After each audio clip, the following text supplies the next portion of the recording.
When we see athletes at the gym or online, we notice the obvious: their strength, their speed, their stamina, their technique, but we don't always notice a super important skill, which is mobility. If you're not proficient at it, it can become a huge bottleneck in your fitness journey. It's like putting a cap on your potential if you don't work on it. But instead of me explaining it, I'm gonna ask the help of a mobility expert and a good friend of mine. Enter Bekah Oh. She's a primal mobility coach, CrossFit Level 2 trainer here at CrossFit Endemic in Fountain, Colorado, a National Academy of Sports Medicine certified personal trainer, and she has a bachelor's degree in sports and health science. I consider myself fairly mobile from doing martial arts growing up, but I could always improve myself in this area. So I'm gonna go to the gym to meet Bekah and learn more about mobility. All right, guys, so here we are at the gym, and I'm with Bekah. So yeah, Bekah, how about we get started with the difference between flexibility and mobility? So flexibility is an important part of mobility because it allows you to gain new ranges, and then mobility takes that a little farther than the stretching does because it adds a strengthening element into those end ranges. To truly own a specific range of motion, you have to have a certain level of brain to body connection to those muscles and joints. If your body's not completely familiar with those new ranges, so for instance, if I held a stretch for 2 to 5 minutes and didn't do anything to reinforce it, then my body's not going to maintain it.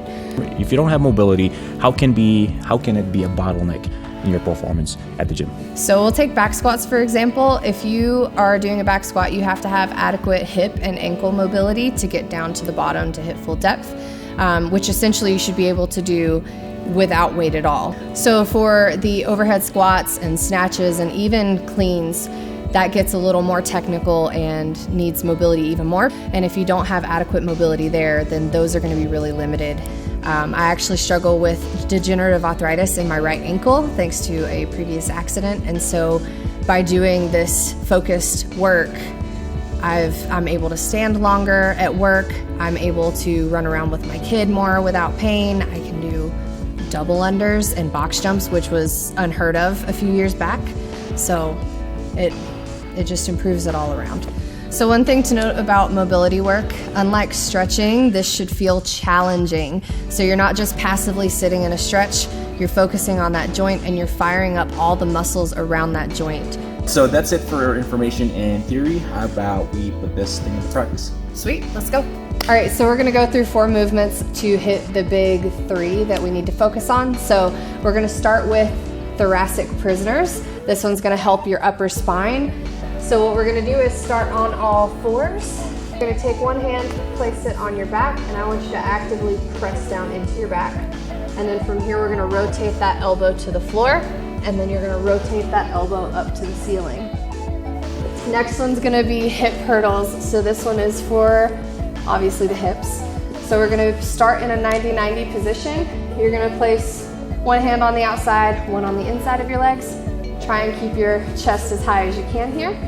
What we're gonna do is lift that back leg off the floor, rotate up to where our feet touch or get pretty close, pause for a second, and then you're gonna send it back. Don't let your leg rest on the floor. You have to hover, so you're likely gonna pinch right here, hold it for 3 seconds, and then go into the next rep. We're gonna do 3 each side. Next one is gonna be ankle reapers. So we're gonna start in a kneeling position, and we're gonna pull that foot into deep dorsiflexion, okay? From here, you're gonna send your knee as far forward over your toe as you can, keep your heel on the ground. And then in this position, we're gonna lift our toes up to our shin and hold for 5 seconds. So you're really trying to pull those toes up toward your shin. Okay, then you'll release, come back. Toes, yeah. Last one is gonna be for hip internal rotation because this is where most people have issues with their hips. Fun fact. So we're gonna do frog liftoffs. We're gonna be in a frog position, so in this nice wide stance, resting down on the floor. From here, we're gonna lift our feet off of the floor, but that rotation should come from the hip, not the knee. All right, so Bekah, how do you go about starting with your mobility work? So biggest thing I would say, if you're not hiring a coach, focus on the big 3, which is your thoracic spine, your ankles, and your hips. Those are usually the biggest 3 culprits of mobility issues.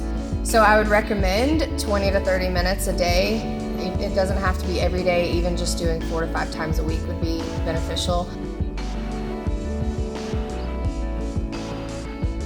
Alright guys, that is it for today's video. I hope you learned a lot. So if you haven't yet, go ahead and follow Bekah. I'm gonna have a link to her pages on the description below.